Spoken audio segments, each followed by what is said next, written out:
વલસાડમાં વધુ એક બ્રિજમાં ભ્રષ્ટાચારની પોલ ખુલી ગઈ છે। ઉમરસાડીમાં નિર્માણાધીન બ્રિજનો પિલ્લર નમી પડ્યો।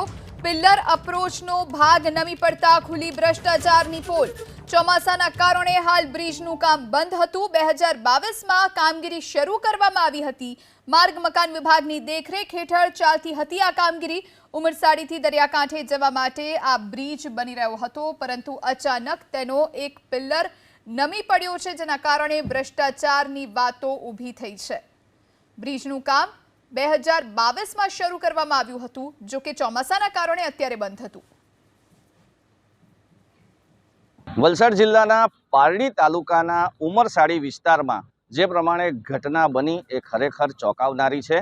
ઉમરસાડી ખાતે આવેલ એક ખાડી પર નિર્માણાધીન આ પેડેસ્ટ્રલ બ્રિજના દ્રશ્યો છે, જેનું એક પિલર અત્યારે ઢળી પડેલો દેખાય છે અને એની પાછળનો જે એપ્રોચ બેઝ છે એ પણ નમી ગયો છે, જેનું મૂળભૂત કારણ આ ખાડીમાં આવતો પાણીનો પ્રવાહ છે અને દરિયાની ભરતી છે।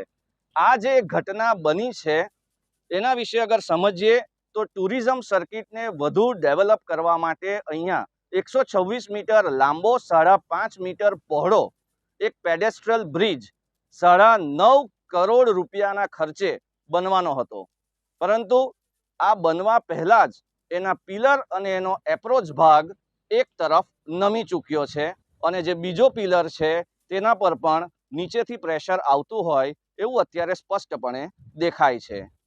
જે રીતે સાબરમતી નદી ઉપર પેડેસ્ટ્રલ બ્રિજ બનાવવામાં આવ્યો છે એ જ તર્જ પર અહીંયા લોકો હરવા ફરવા આવી શકે તેના માટે આ બ્રિજ બનાવવામાં આવી રહ્યો હતો।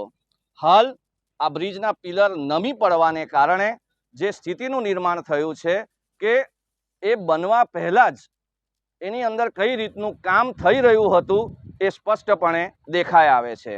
હાલ જે અહીંના એન્જિનિયર્સ છે તેઓ એક આંટો ચોક્કસ અહીંયા મારી ગયા છે, પરંતુ આ જ સંદર્ભમાં આગળ શું કાર્યવાહી થાય એ ખૂબ જરૂરી છે।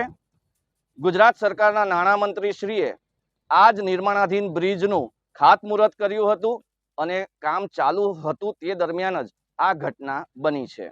બ્રિજેશ શાહ, એબીપી અસ્મિતા, વલસાડ। અમે જે કહીએ કે રેતી નદીમાંથી જે રેતી ઉલેચીને એ લોકોએ જે ઉપર નાખી એના કારણે નદીનું વેણ એ લોકોએ ડાયવર્ઝન કર્યું હતું। ડાયવર્ઝનના કારણે એ ધોવાણ થયું રેતીનું નીચેથી ધોવાણ થયું, એટલે એનો મતલબ એમ કે નીચે પિલર સ્ટ્રોંગ નહીં હશે, એના કારણે કદાચ એમાં ભ્રષ્ટાચાર હોઈ શકે, એ કારણે એનું પુલનું ધોવાણ થઈને એક બાજુ નમી પડ્યું છે।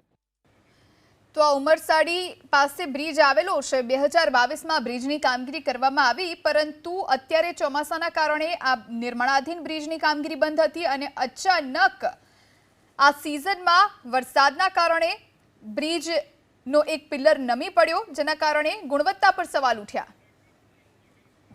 કોન્ટ્રાક્ટર મુકેશ પટેલ આપણી સાથે ફોન લાઈન પર જોડાયા છે। મુકેશભાઈ, આ એવી તો કેવી ગુણવત્તા કે જેના કારણે આ બ્રિજનો પિલ્લર નમી પડ્યો છે?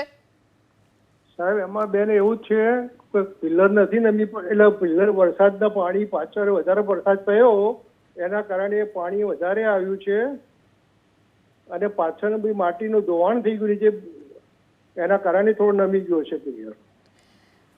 પણ મુકેશભાઈ, આ બ્રિજનો ઉપયોગ સ્વાભાવિક રીતે ઉપર પાણીની ઉપરથી જ અવર જવર માટે કરવામાં આવશે। 2022થી કામગીરી ચાલી રહી છે અને જો પાણી વધતા આપનું કહેવું છે એ પ્રમાણે ચોમાસાના કારણે નમી જાય તો ચોમાસું તો દર વર્ષે આવવાનું છે। અરે હજુ કામ ચાલુ હતું અમારું, એટલે હજુ કામ બાકી છે, અમારું કામ કરવાનું ચાલુ છે, પ્રગતિમાં જ છે। એટલે આ ગુણવત્તાને લઈને કોઈ સવાલ નથી? ગુણવત્તાને લીધે નથી, પણ પાછળ માટીનું ધોવાણ થઈ ગયું એના કારણે ધોવાણના લીધે બધું પિલર બેસી ગયો નીચેનો। મુકેશભાઈ, આપની વાત સાચી કે કામ ચાલુ છે, કામ થઈ રહ્યું છે, નિર્માણાધીન કામ છે અને એટલા માટે પણ અત્યારથી જ આવું થાય છે, તો જ્યારે બની જાય અને જો આ બ્રિજ ઉપયોગમાં લેવામાં આવે અને ત્યારે આવી કોઈ દુર્ઘટના સર્જાય તો કોણ જવાબદારી લેશે? આપ લેશો મુકેશભાઈ? પણ પાછળ એવી તો પછી એપ્રોચ ને બધું થઈ જાય પછી પાછળ પાણી જાય નહીં બેન, અત્યારે પાછળ માટી કામ ને બધું બાકી છે ને કરવાનું હજુ તો। એટલે ચોમાસાના કારણે આ ઘટના ઘટી છે? આ ઘટના ચોમાસાના વરસાદના પાણી વધારે આવ્યું એના વરસાદના કારણે ચાલે છે। જી, આભાર મુકેશભાઈ અમારી સાથે જોડાવા માટે। તો વલસાડમાં આ બ્રિજના ભ્રષ્ટાચારની પોલ ખુલી છે, પરંતુ કોન્ટ્રાક્ટર મુકેશભાઈ પટેલ જેમણે એવું કહ્યું કે હજુ કામ ચાલી રહ્યું છે અને કામ થઈ જશે ત્યારબાદ આવી કોઈ જ ઘટના નહીં ઘટે. વરસાદના પાણીના કારણે આ પિલ્લર નમી ગયો છે.